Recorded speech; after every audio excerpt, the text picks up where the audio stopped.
how to download and install Axis Bank mobile banking applications. Now, if you want to do online transaction using a mobile phone, you can download Axis Bank mobile application. So before I teach you how to do that, be sure that you're subscribed to our channel, hit the bell icon so you don't miss out on our upcoming videos. Now let's start.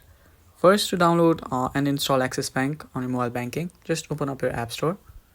And after you've opened your App Store or Google Play Store, go to the search and then search for Axis Bank mobile banking.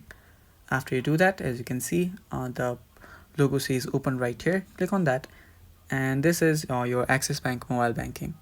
Now all you need to do is download this.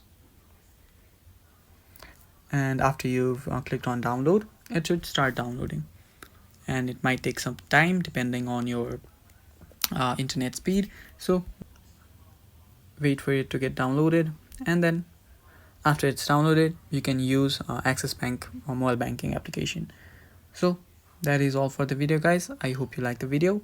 Don't forget to hit the like button and stay tuned for more upcoming tutorial videos. Bye bye.